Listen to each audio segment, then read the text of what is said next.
Grazie mille, encore merci. C'est très intense et très touchant comme sujet. J'espère que ça vous a aussi éclairé et montré une autre dimension de notre mission qui est de rendre le sport accessible au plus grand nombre. Les réfugiés font partie de ce plus grand nombre, donc c'est vraiment quelque chose qui a du sens pour nous. Notre prochain intervenant, sans plus attendre, nous vient d'Angleterre. Pareil, il va falloir mettre vos petits casques parce que l'intervention se fera en anglais. Notre prochain intervenant vient d'une organisation avec qui nous sommes en contact depuis plusieurs années. Et qui sait, c'est peut-être le début d'une potentielle collaboration. Welcome, please welcome James TD from BSR.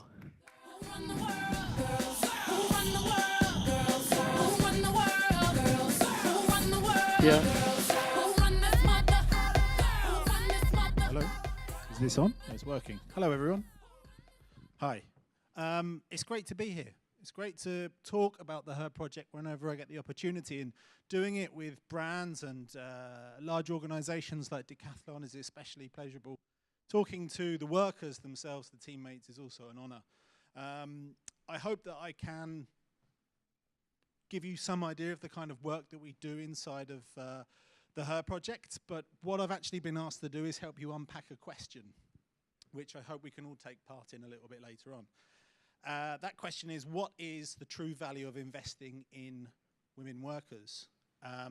It's a pretty big question, and you might have noticed something about me in particular, and it's that I'm not a woman.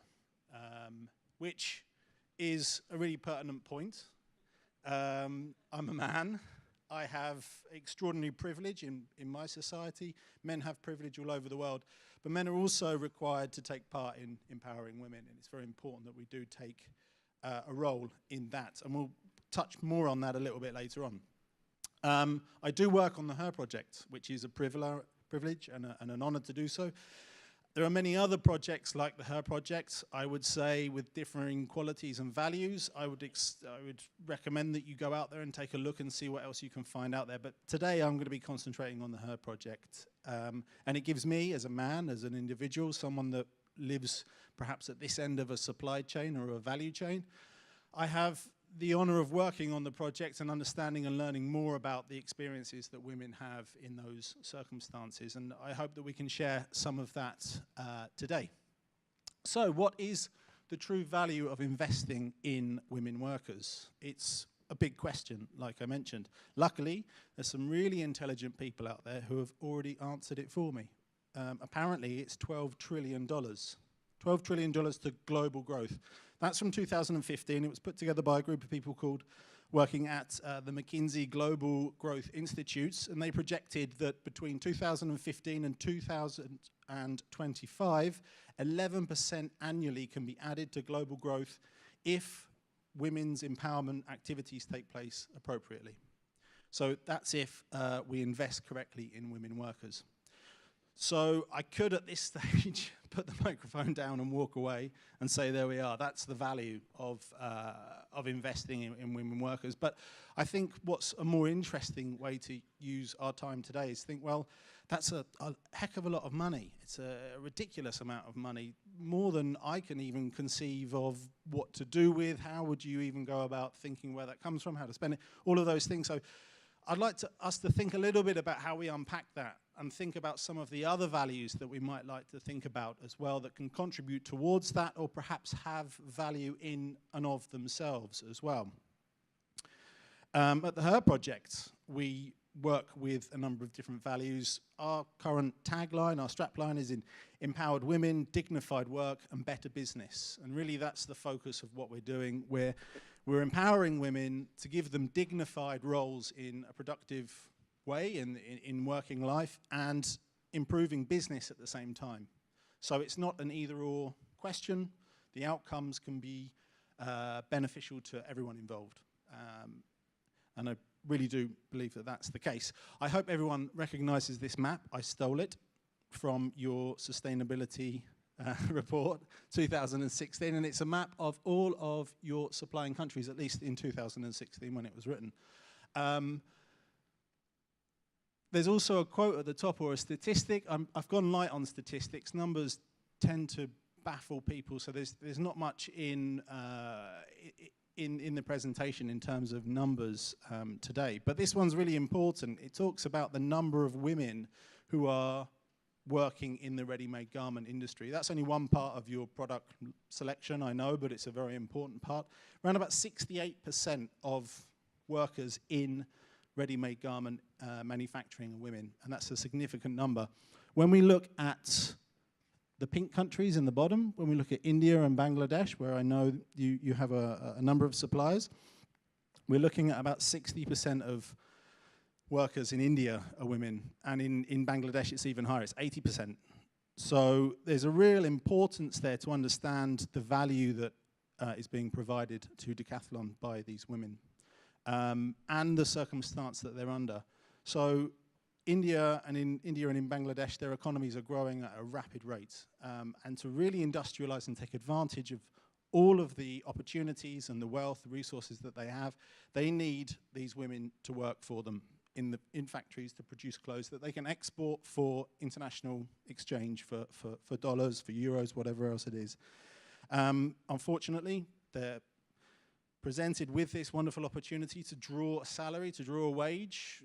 Sometimes it's the only option that they have, but what they're faced, what they have to put up with when they're in the factory is not always what we would expect from a working environment. There can be health and safety issues. I don't know if anyone remembers Rana Plaza in Bangladesh a few years ago. 3,000 workers died when a factory collapsed, and that was down to unsafe working environment. Sexual harassment is rife everywhere, as we know from recent news, but particularly in some of these countries as well. So there's a huge challenge, there's a huge trade-off that women face when they go into the working world that they need assistance with, and that's something that the Her Project concentrates on and tries to work on to improve. And we don't do it alone, we do it with our brand partners, and this is really key about BSR and about the Her Project. Everything that we do is in partnership with brands like Decathlon.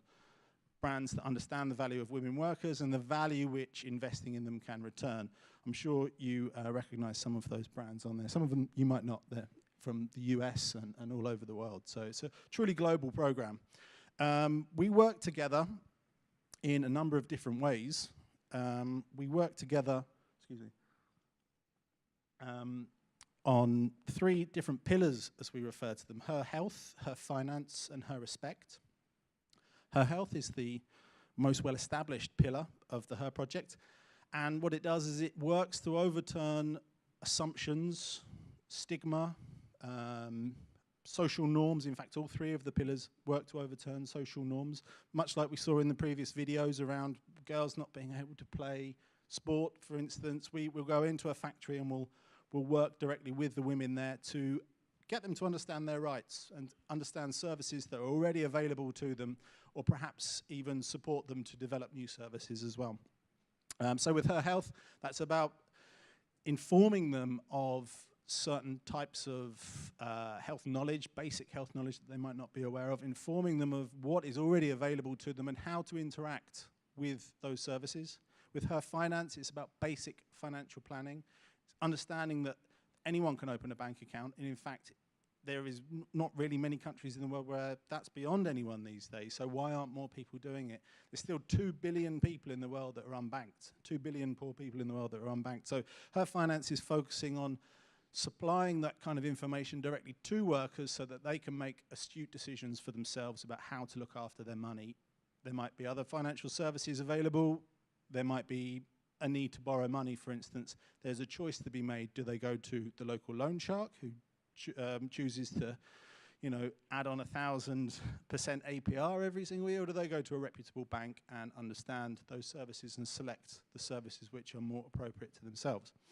The most recently created pillar is Her Respect. Her Respect focuses exclusively on gender equality in the workplace, and it does that through addressing issues of sexual harassment and violence against women in the workplace. And in fact, I think that should be a part of everything that we do, and it does appear in the other 2 pillars, but it's a very concentrated version that we have in Her Respect. We have been in operation as the Her Project for about 10 years. In that time, we've worked in 14 countries. We've reached 700,000 women through about 620 farms and factories. So we work in ready-made garment industry. We also work in cut flowers, agriculture, horticultural produce. Also in the electronics industry as well, to name a few. And we do this by increasing female workers' access to those resources, understanding of how to reach them, but also through building high-performance workplace or high-performing workplaces. And that means developing the workplace's systems and mechanisms to accommodate the rights of women and so that they can realize those rights and services while they're at work. Capacity building is a huge part of what we do.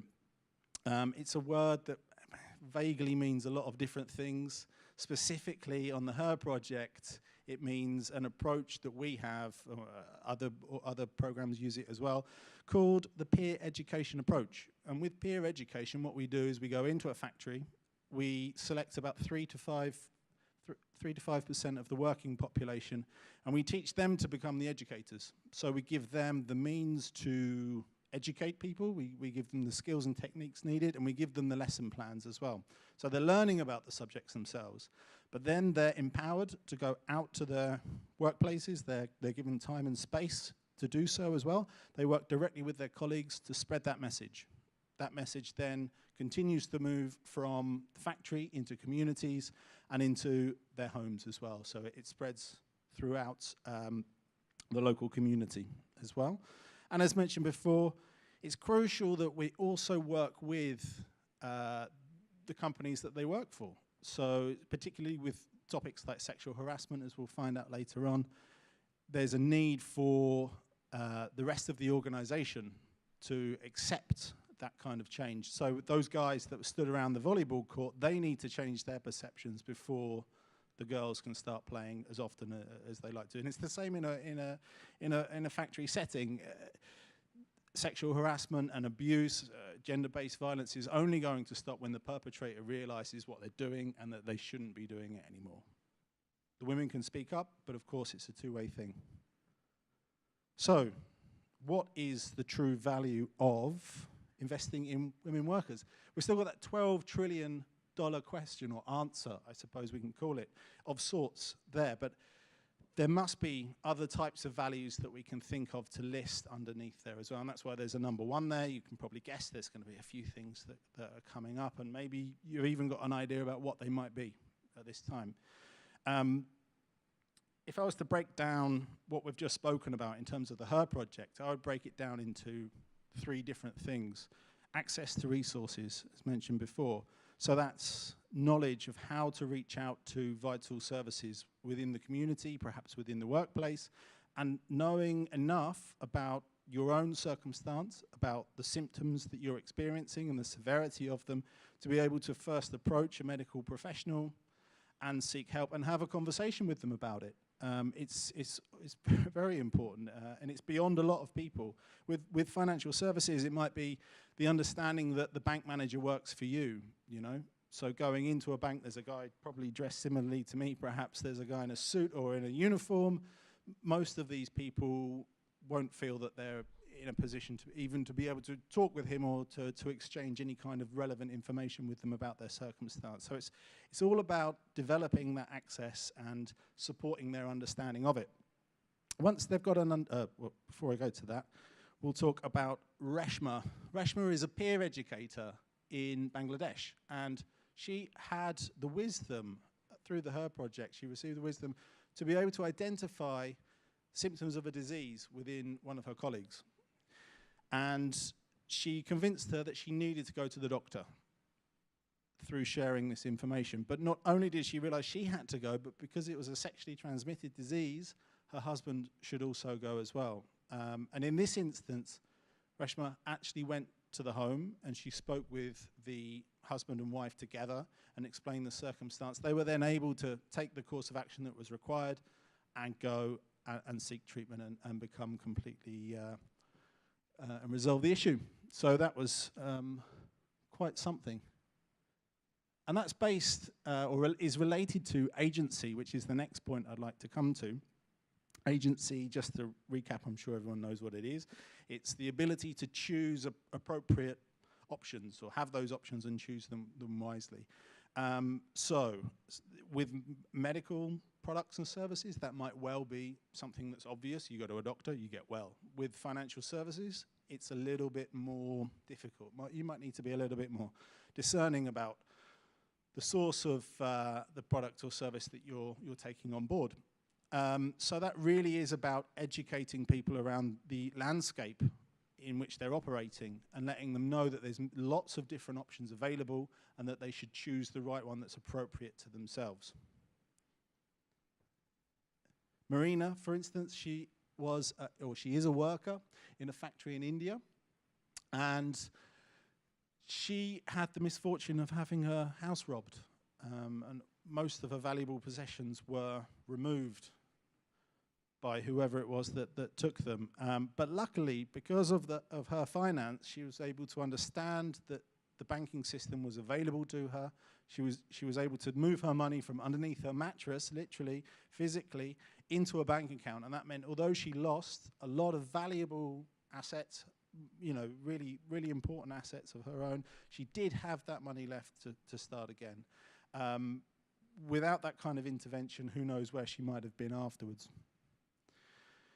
Finally, the last point I'd like to raise is around the enabling environment. And before I start talking, I'd like to ask you all a question. Is there anything about this picture that you find interesting? Anyone?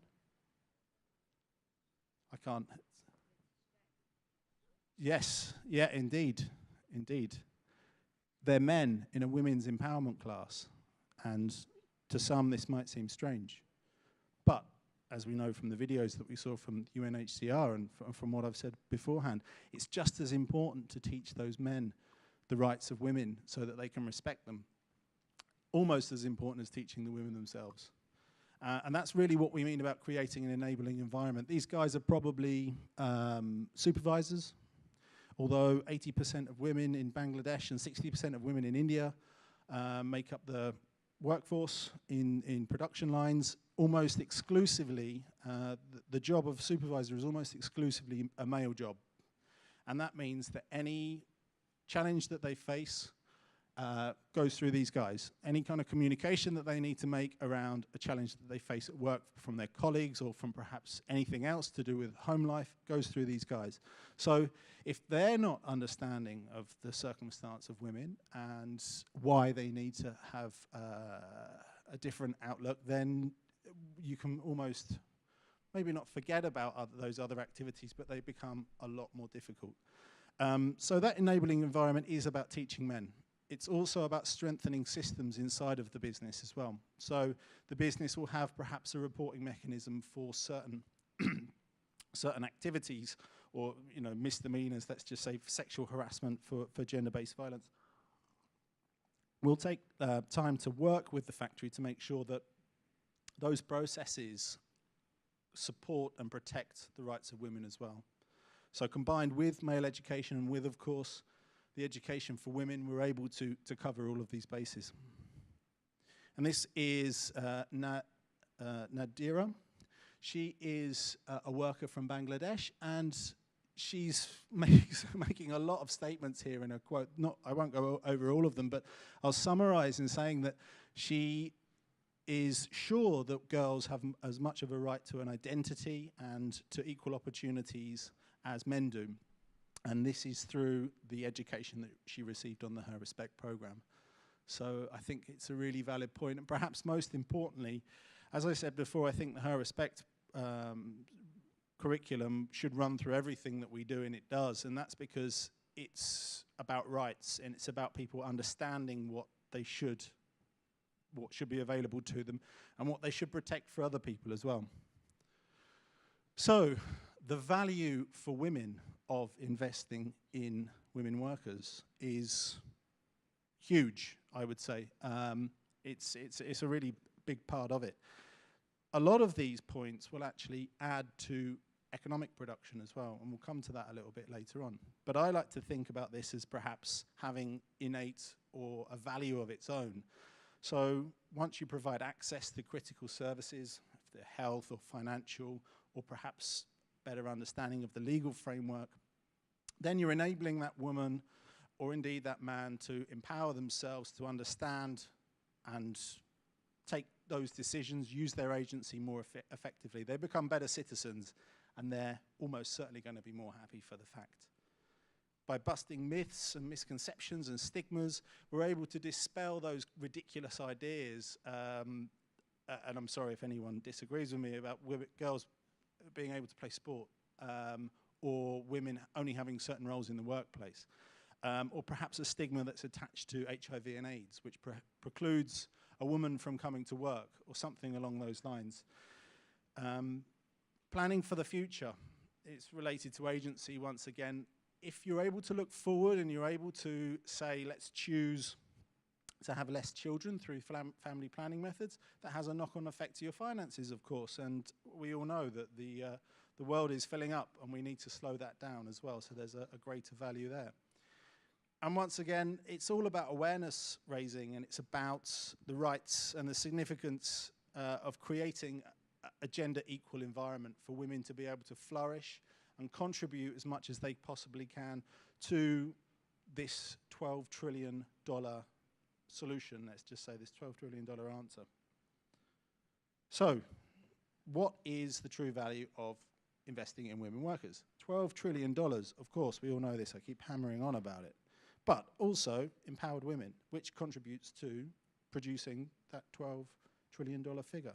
But, as I mentioned before, it has an innate value. I would say, maybe I'm soft-hearted, but you remove that $12 trillion rather, there's still a value there for empowering women. There's still a very powerful message and a very powerful reason to do that. Of course, as we mentioned, when you have healthy workers, you have a healthy business, and that means that there's also a value for the suppliers themselves. When you offer more services, be it health, financial inclusion, or gender equality, workers become empowered to take charge of their own lives. They become better informed about health, about financial planning, about their rights, and they respond. They become more productive. And that's because they're a happier workforce. They feel they're able to communicate the challenges that they have. They understand the channels to communicate them through. And it has an impact on their absenteeism and their turnover. No longer do the factories have to continue to invest in bringing on new staff or recruiting new staff. They've got long-term plans with staff that have been around for a long period of time. Those staff take on greater responsibilities and, of course, need less guidance and support, less HR functions to make sure that the job gets done. So there's a clear win for productivity as well. This is best reflected by my second statistic. I think I'll pat myself on the back for that, which relates to non-conformance. This data was from a few years ago, and it clearly shows that suppliers that undertook the HER project experienced far fewer non-conformancy issues than those which didn't.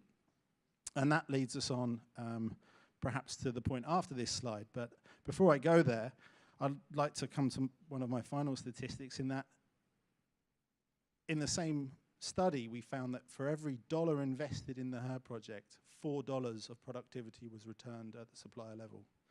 So once again, there's a very real economic value there.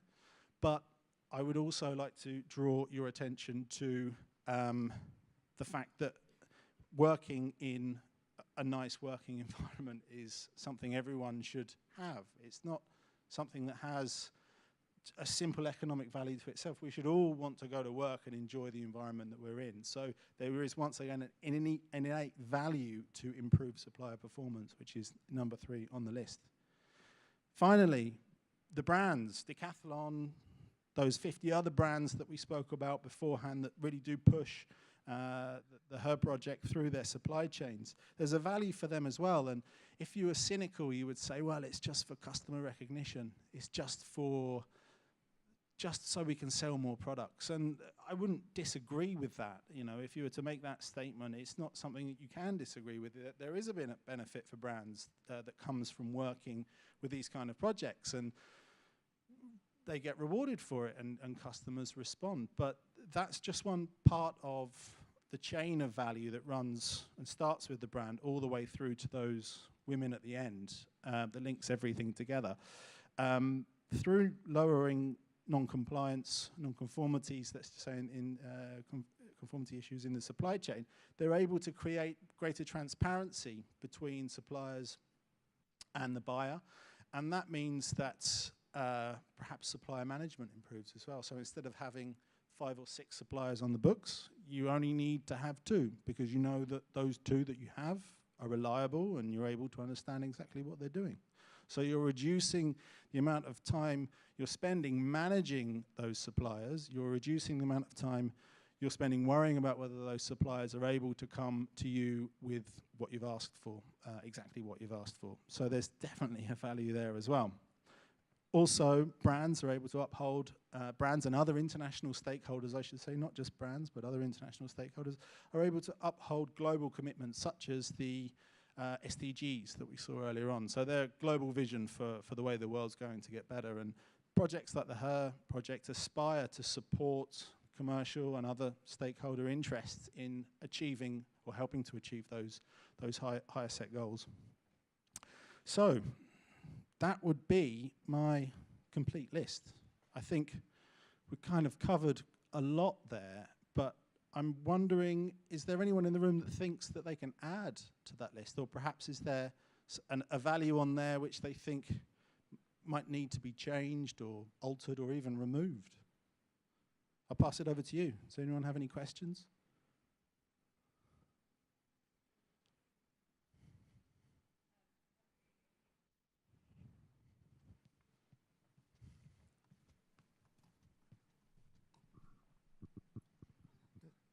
On entend, oui, on entend. Ouais. Hi, my name is Marion. Actually, my question could be for both of you.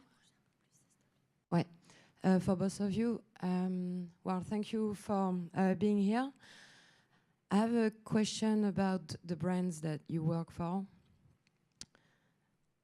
Do they keep or not neutrality by working with you? You know what I mean? Because you are involved in situations where you have cultures, religions, political situations, okay? When you are a humanitarian association, people expect something.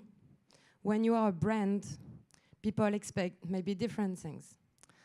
Also, as a brand, maybe sometimes you have to make sure you keep a kind of neutrality to not get involved and maybe stuck in a big, circle like this, where you just do something that just seems very human to you, but that others might start to interpret it as a political action from your part, or turn it into something cynical, where your first intention wasn't this at all.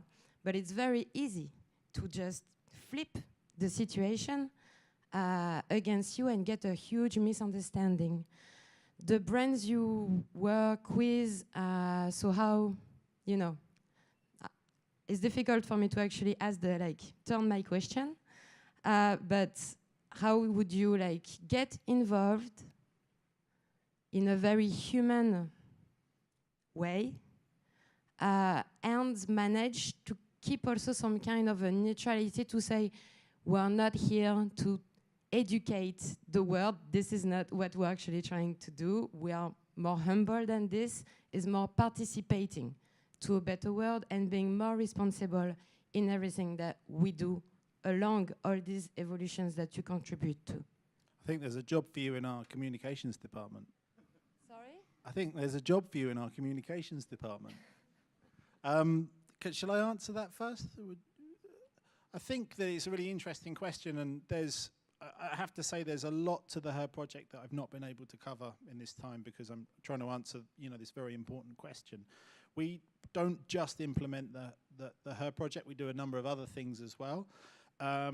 and we're not the only people that implement the Her project. So as an organisation, and I hope this clarifies, if it doesn't, please come back to me, we look after the brands. So we work closely with the brands to understand their perspective and the value that they're trying to get out of the Her project, where the challenges lie along their supply chain. We then work with NGOs in our implementing countries to actually do the work. And that means that not only is there a professional distance between the brands and the supplier, so there's actually two links in the chain there, you know.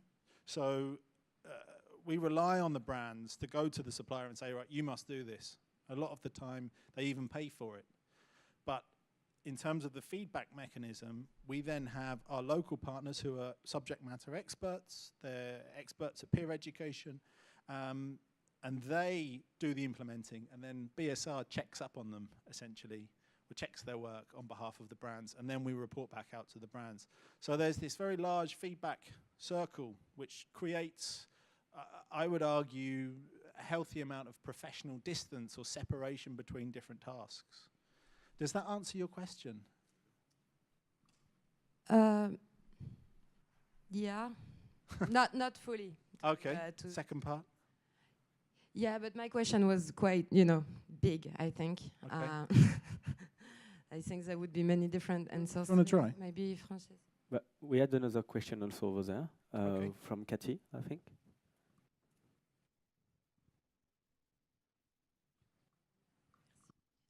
So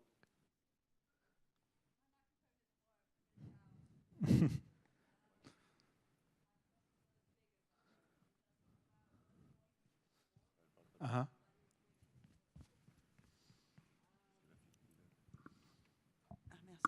Hello. It's a bit better. I think that we should be valuing more women, but I don't think it's just the women that will benefit. Because when we're talking about diversity, you start making synergies. So you add a man and a woman and different situations into the same room, and you actually get more than what was in that room as an individual.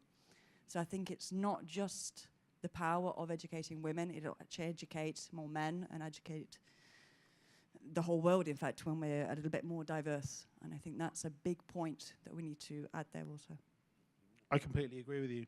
I've got a story. I was in Kenya, actually, about 2 weeks ago. I run a project there with the Kenya Flower Council, who are our local partners.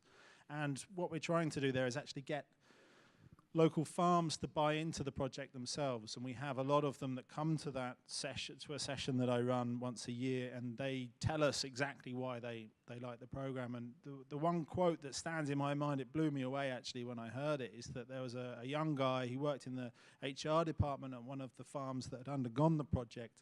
And he said when he first started, he thought, why are we doing this? What is this thing? Why only women, you know? And then, incidentally, we actually include men in training as well. But why is it just the Her project? And then he said he realized afterwards, it was very simple, and he summed it up as, when you look after her, you look after him as well. And what that is, in his way, is he's acknowledging the different experience of women in the workplace and in the rest of the world, the structural difference that occurs in the world naturally. And the Her project isn't so much just supporting women. It's supporting men as well, but it's understands that the world that we live in is imbalanced, it's unequal, and it needs specific attention. Hopefully, one day we can get to that place whereby it's, equal parts sat in a room and in a workplace, and there isn't any further question about these types of issues. But unfortunately, I think we're a little bit away from that at this time.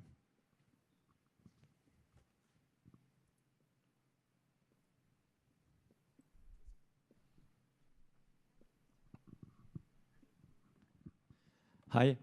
I have one question for you, which is regarding all the factories or farms that you contact through the brands or directly.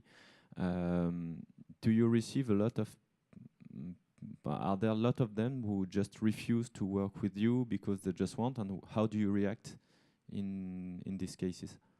That's a great question. It's the same with everything, isn't it? Some people are more enthusiastic than others, and if I'm honest, it's the same with suppliers. We've found that the worst thing that can happen is, and it has happened, is when suppliers lose interest. They lose interest in the program for whatever reason. Maybe they're having other disagreements with their suppliers. There's other pressure on the program. There's other priorities that come up. Perhaps there's, real business issues. Currency fluctuation can change the terms of a contract overnight. So a supplier might well be put in a position whereby they'd like to pay heed to and give time to the Her project, but they might not be able to afford it.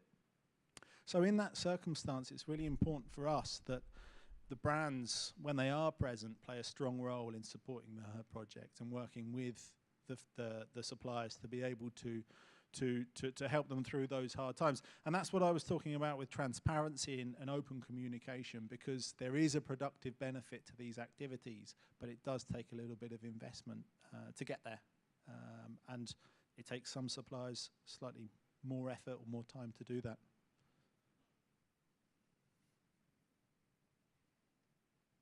Okay, thank you very much, James. Thank you very much to BSR.